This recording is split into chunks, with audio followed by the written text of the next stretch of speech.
It's not the OK Corral, but today there was a showdown on Amelia Island between some of the leaders of the ACC, including a group called the Magnificent Seven, who are looking to figure out what the heck is going on with this conference and how they can get some more money.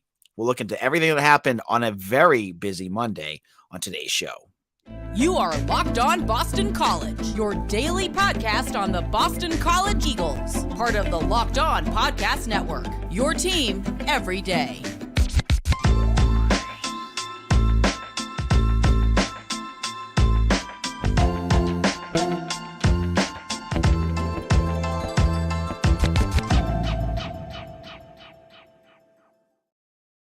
Hello and welcome to Locked On BC. I'm your host, AJ Black. Today's show, we're going to talk about conference realignment. Look at some of the big news about a meeting on Amelia Island between ACC leaders on Monday. Now, if you have not been paying attention, there has been a group of football leaders in the ACC that are looking at potentially figuring out what they can do to either get out of the grants of rights deal or figure out how to get more money out of the conference. And on Monday, writer Ross Dellinger talked about some of the things that they're going through and looking at some of the pathways that this group could go through. So let's get into what the Magnificent Seven is. This feels like we're in like a Western here, except in this Western, it's not John Wayne, shooting out at the OK Corral. This is a bunch of ADs and university presidents talking about how to get more money out of college football so they can keep up with their neighbors in Tombstone. This today was the ACC leaders meeting, and the Magnificent Seven, this group that is tired of the way things are going in the ACC. Of course, they are led by Florida State and Clemson. Through the past year, ever since we really have dove into after the Big Ten and SEC announced their new media deals, and the ACC is like, whoa, what's going on with our cut of the pie? Why are we so behind the eight ball right now? It's been Florida State. It's been Florida State and Clemson that have been leading the charge. So, of course, they're part of the Magnificent Seven. They're the team. They're the schools that want the biggest piece of the pie. I saw, I think it was Florida State saying that the two of those schools claim that they bring in 50% of the television revenue in the conference. Again, I'm not there to analyze the data and tell you if they're right or not. That's a big number that they're boasting about here. So that's two schools. Then you have NC State, you have UNC, you have Virginia Tech, you have Virginia, and I think I'm missing one. Who am I missing? There's a fifth team, and I'm totally blanking on who it is right now. There's one more ACC team that I'm totally... Oh, Miami, of course. Yeah, well, why should I remember Miami? They're the school I feel like that has one of the worst arguments to get more money. You got these schools. They're now following the leader. There's 7 teams now that are jockeying for something. We don't know what that is, other than we know it's more money. They're looking to dissolve the union because if they get, I would think if they have 8 teams, 8 schools, you could dissolve the grant of rights and fight it out in court. But basically, a majority of the ACC is gone at that point. That would be able to get you out of that. Or are they trying to just push Jim Phillips for that unequal distribution of revenue that we talked about on yesterday's show? So on to when this group of 7, they meet, then we hear from Brandon Marcello of 247 Sports that the meeting goes 66 minutes longer than they expected, and that the leaders leave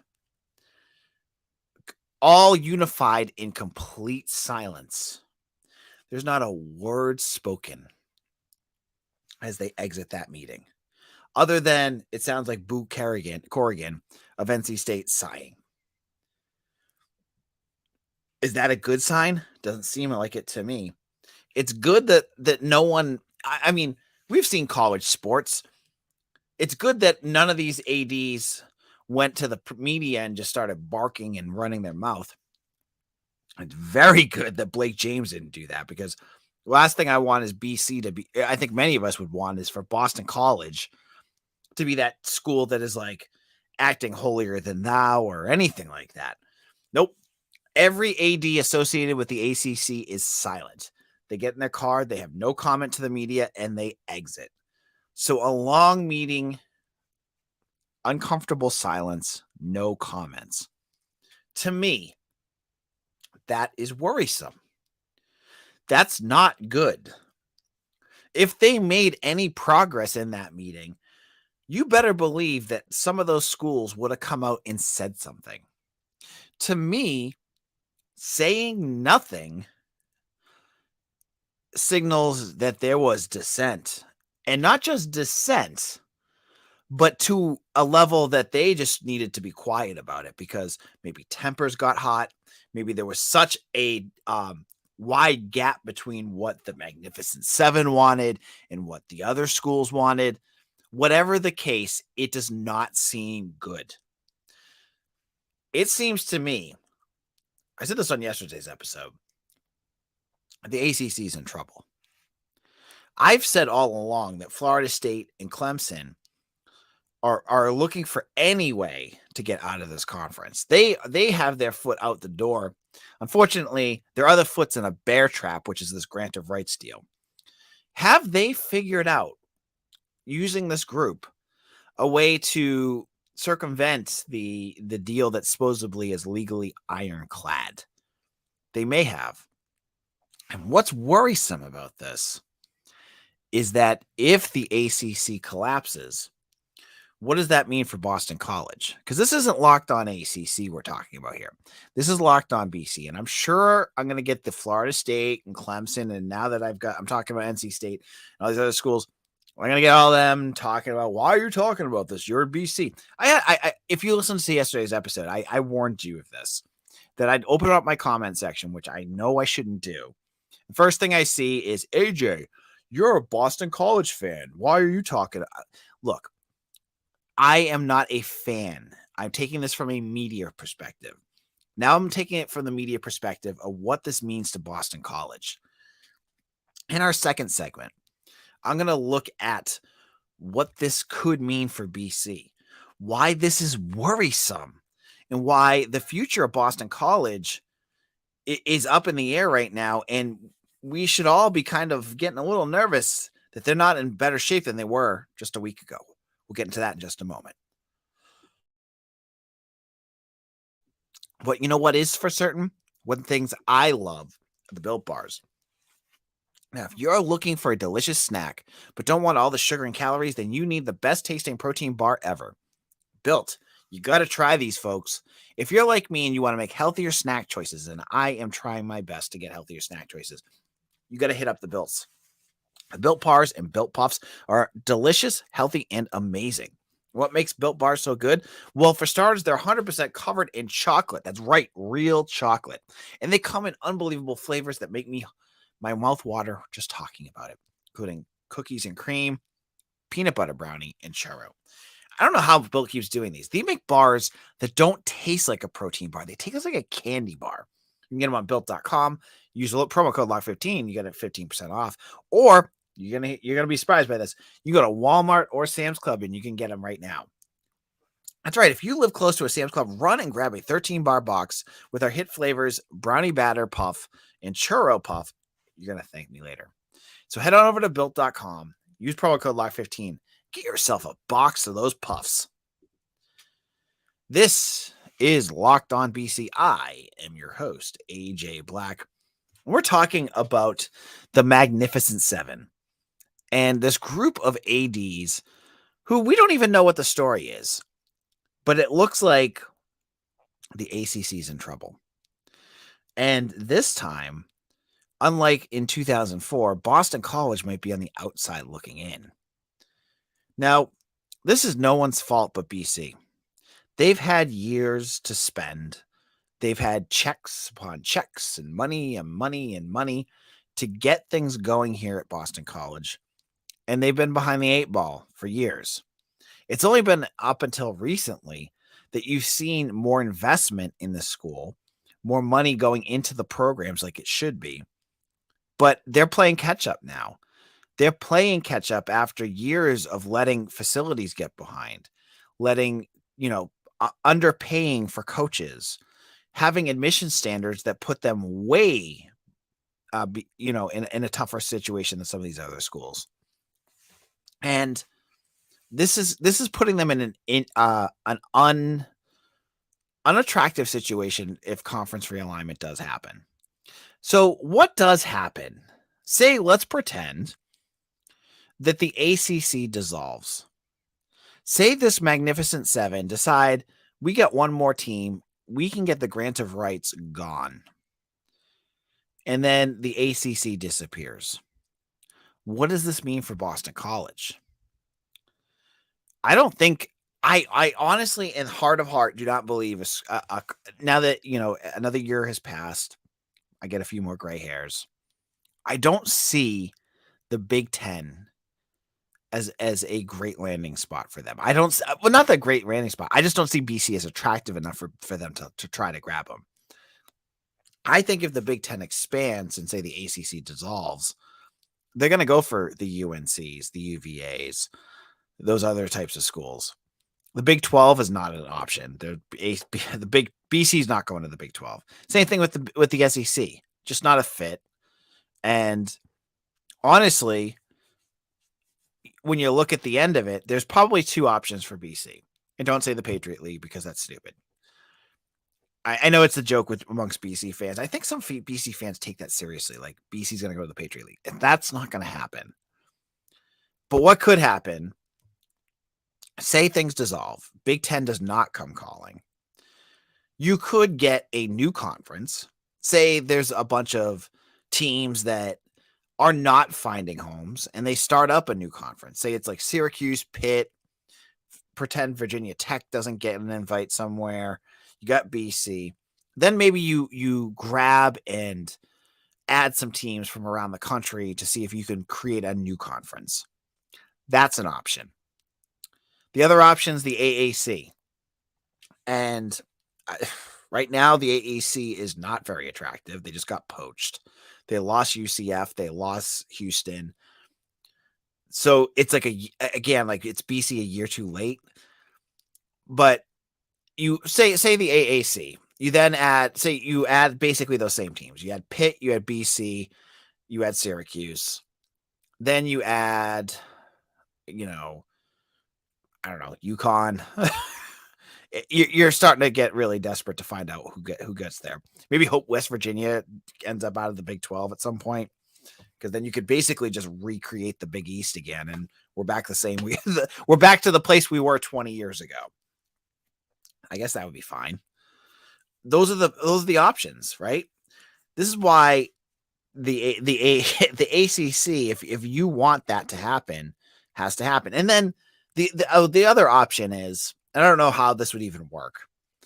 And this would probably be my dream option, is basically to get a football conference that basically mimics the old Big East. And then go to, but not the big, they wouldn't call it the Big East, or you could, and go back to Big East basketball. I am all on board having BC go back to Big East basketball, playing Georgetown, playing Providence, playing UConn, playing all those schools over and over again. I mean, I have no connection to playing Clemson in basketball or Florida State in basketball. Give me those Providence, give me those St. John's, those old school rivals with BC. I would be totally fine with that.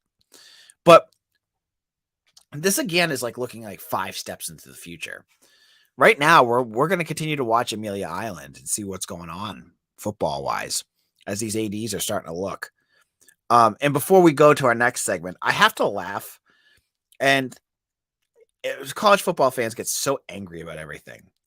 But I want to laugh because there's at least like 3 or 4 teams that are part of this Magnificent Seven, they have absolutely no business like putting up a stink. And I put up Boo Kerrigan of NC State, but like that's like one. NC State, really? You've not won a conference championship in 40 years. You are always like an 8-win team. Just chill. Virginia Tech, same thing. And I already ripped on Miami. I could rip on Miami every week. But they have not been relevant in like 25 years. So I laugh at like, not that they like, again, folks, if you're listening going, AJ, BC, I'm not talking as a BC fan here. I'm talking about someone who covers BC. Okay. I think it's just funny that these other schools are doing that. Okay. Now, in our final segment, going to step away from conference realignment for a moment. And I want to look at basketball. And maybe one thing that I think that could come out of this meeting that could be helpful on a major sport for BC. And I'll get into that in just a moment. This is Locked On BC. I'm your host, AJ Black, editor and publisher, Eagle Insider. Are you an everydayer? Are you someone who listens to Locked On BC every day? Whether it's on your podcast, on YouTube, wherever you get your Sirius XM. Thank you so much. You're the lifeblood of this, and I love each and every one of you. I love getting your messages. I love getting your comments, but thank you so much. Now, there's a bunch of things that the ACC commissioner, Jim Phillips, is going to look at with the ADs. Unequal distribution is one of them. But this last segment is to look at one thing that I think is very reasonable for the ACC to change, and that is the scheduling and basically the bad look the ACC gets right now in college basketball. And I saw Ross Dellinger put this up. I think it was Ross Dellinger that tweeted this out. There is a major issue with the ACC that's putting them, 20 yards back from the Big Ten when it comes to postseason conference bids. And that's their scheduling. The scheduling for the ACC is basically inherently unfair to them, because you look at scheduling for the Big Ten versus the ACC. In basketball, the Big Ten schedules 15 conference games a year. The ACC schedules 20. Now, competitively and RPI wise, that might be okay. But losses, that guarantees as a conference that the ACC is going to have 90 more losses than the Big Ten, because the Big Ten can use those to schedule whoever they want. Well, that could be Michigan scheduling tough opponents, but it also means that they could also schedule wins in there too. So it might be more beneficial for the ACC to dial back. The 20 game ACC schedule has only been around for 2 or 3 years now. The ACC needs to go back because they need to get more out of conference games on that schedule. That'd be great for Boston College too, because then you could get more of those regional matchups that I was just talking about, games against when we have St. John's coming up, but like Georgetown and old Big East rivals, you can get all of those on the schedule when you have more slots. And that'll make it easier for a team like Boston College to get their profile higher. You racking up like RPI and Ken Palm and all those are great things. But at the end of the day, a lot of this goes down to just wins. Getting wins, like being above 500, grabbing a bunch of wins. That changes the perspective of what other groups, whether it's, tournament folks that are setting up tournaments or fans think of a conference. If they're looking at the standings and you're saying, well, there's Pitt, they've lost, they're below 500 and it's all because they played, 20 ACC games. That really ruins the reputation of the conference. So the ACC has got to go back. They got to dial it back. Maybe take away 4 or 5 conference games.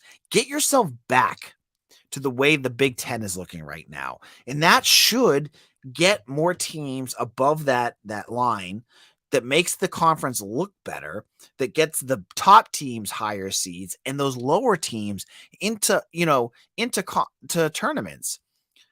You remember that the NIT has a decent reputation, but they want 500 teams, 500 teams that are playing 500 basketball. If your conference has basically just cannibalized itself for 2/3 of the season, like last year with BC, they're not going to get into the tournament. They're not going to be eligible for the NIT. But if BC's allowed to win some easier games, then all of a sudden, hey, now they can be in the NIT. That helps the conference. That gets more money. Boom, you've got a win right there.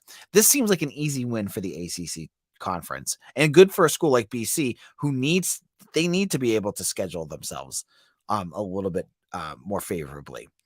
So that's my thoughts. Now let's open up the comments. I'm a little nervous to see what you guys have to say today because I'm afraid I'm going to be getting hammered, but let's see. All right. No Meter Green says, this is dangerous stuff, AJ, in terms of the conference realignment. I'm really worried if BC is out of the P5, then it jeopardizes my fandom for the future.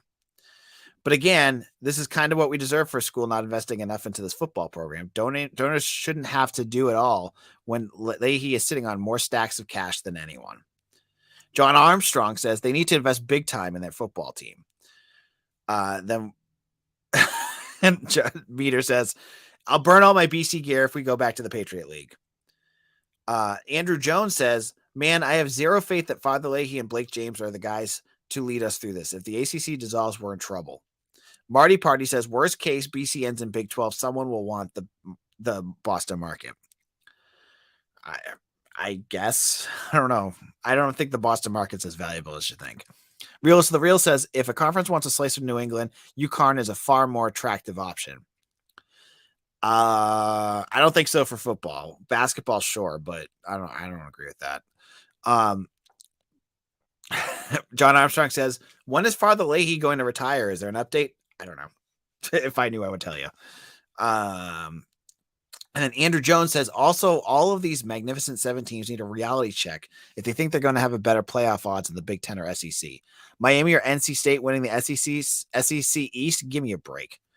So, yeah. Thank you all commenters. You guys are all awesome. I was worried to see if I was going to get some nasty comments. I was waiting for the Clemson and Florida State fans. Apparently they come after I post the article, the podcast, but that's always fun. But it is a worrisome time. Later this week, we're going to have Mitch on our show, and Mitch and I are going to talk about some things going into next season that you're going to want to make sure you hear. And we're going to also hopefully have a special announcement coming up soon. Just waiting to hear back on a specific date. And so that's it for us. Oh, actually, so I could tell you what the podcast will be on with Mitch, and it's going to be on 3 things BC needs to improve on to be good in 2023. You'll want to hear that. Follow me on Twitter at AJBlack247. And you can hit me up on Eagle Insider. Become a member. It's less than a cup of coffee a month if you have not done so already. Have a ton of insider information up there about recruiting. We'll have more coming up. And I hope if you already are a subscriber, hit it up in the comment section. Tell everyone why it's worth it, because I think you guys should become subscribers because I have the best BC content out there. No humble brag included. Thank you all so much for listening, and we'll see you again tomorrow. Take care.